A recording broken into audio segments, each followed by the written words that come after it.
Terre de légendes et berceau de notre civilisation, la Grèce jamais ne se lasse d'exercer sur le voyageur sans âge une immortelle séduction.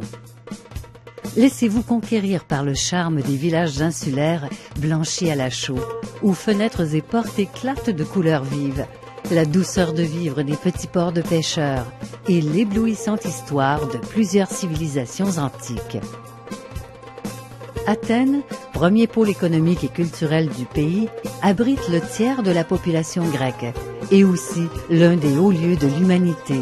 L'Acropole représente le plus bel ensemble architectural que nous ait légué une brillante civilisation à son apogée. Dominant la ville, la montagne sacrée prend des couleurs fantastiques au coucher du soleil, en prêtant des teintes de rêve au marbre du Parthénon, où jadis on célébrait la déesse Athéna. Le musée de l'Acropole offre une exploration traversant plusieurs siècles de merveilles. Athènes n'en demeure pas moins une immense zone industrielle et urbaine, autour de laquelle gravitent les sites archéologiques les plus exceptionnels qui soient.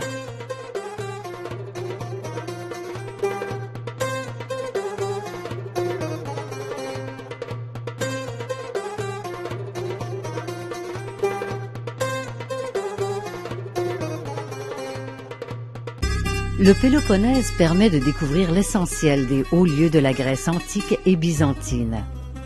À Corinthe, l'imagination ramène en l'an 550 avant Jésus-Christ, à la vue des quelques colonnes trapues, seul vestige du temple d'Apollon. Le canal de Corinthe, large d'une vingtaine de mètres et long de 6 kilomètres, est très impressionnant, surtout lorsqu'un bateau passe entre les parois coupées au couteau.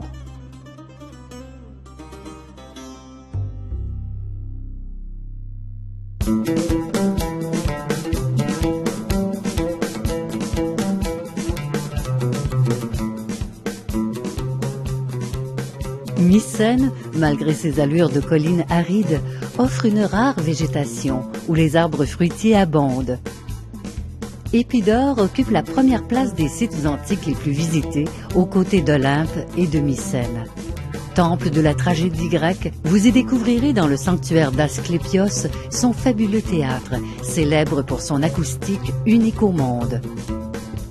Imaginez des églises byzantines à flanc de collines, des maisons médiévales éventrées, des palais fortifiés aux murs déchiquetés et envahis par la végétation. Le tout dominé par un château que hante le souvenir de Villehardouin. Alors vous avez déjà une petite idée de Mystra, émouvante cité fantôme. Comment ne pas succomber au charme d'Olympie, à sa douceur de paradis perdu? En flânant au milieu des ruines, parmi les grands arbres et les lauriers roses, on comprend vite pourquoi s'évanouissaient là, le temps de la trêve des jeux panhelléniques en l'honneur de Zeus, les querelles qui secouaient sans cesse le monde grec. Pendant 1200 ans, Olympie a tenu des Jeux olympiques tous les 4 ans. Et c'est encore d'ici que part la flamme sacrée qui inaugure nos Jeux modernes. Nombril de la terre et lieu d'élection d'Apollon, Delphes incite au respect.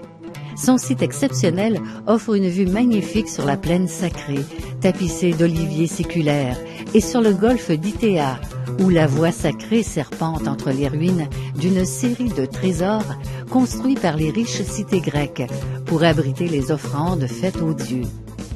Puis, sur une terrasse surélevée, apparaît le temple d'Apollon.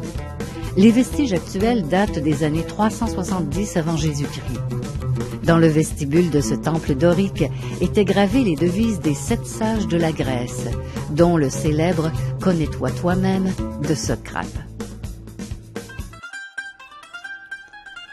Plus au nord, dans un décor de montagne qui évoque l'univers fantastique de Jérôme Bosch, Kalambaka expose une des plus remarquables curiosités de la Grèce, les Meteora Monasteria, ou monastères en l'air. Ils sont littéralement accrochés au sommet de hauts rochers de grès dur. Des 24 monastères qui prospérèrent jusqu'à la fin du XVIIe siècle, 17 sont à présent en ruine et 5 seulement, dont 3 habités, sont ouverts aux visiteurs. Le charme de la Grèce réside sans contredit dans le caractère unique de chacune de ces îles. Appartenant aux îles des Cyclades, qui en comptent 39, Santorin est une île volcanique, située à la charnière de deux plaques tectoniques. Son histoire, depuis les temps préhistoriques, fut jalonnée de catastrophes, d'éruptions et de tremblements de terre. Pourtant, Santorin a su préserver la beauté de ses villages blancs, cramponnés aux falaises volcaniques, dominant des plages de sable noir.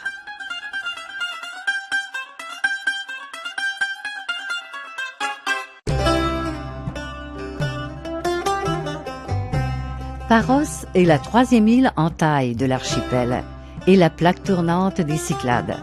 Elle doit sa célébrité à la qualité de son marbre blanc, qui servit entre autres à la sculpture des plus célèbres chefs-d'œuvre, comme la Vénus de Milo. Ses villages authentiques aux maisons blanchies à la chaux, ses ruelles étroites, ses pittoresques ports de pêche, ses plages de sable doré, font de Paros l'une des îles les plus sympathiques de toute la Grèce. Delos, la plus petite île des Cyclades, présente un des ensembles de ruines les plus remarquables de la Grèce, comptant entre autres un grand sanctuaire panhellénique, une grotte et un lac sacré. Quant à Mykonos, c'est l'île rendez-vous du jet-set international.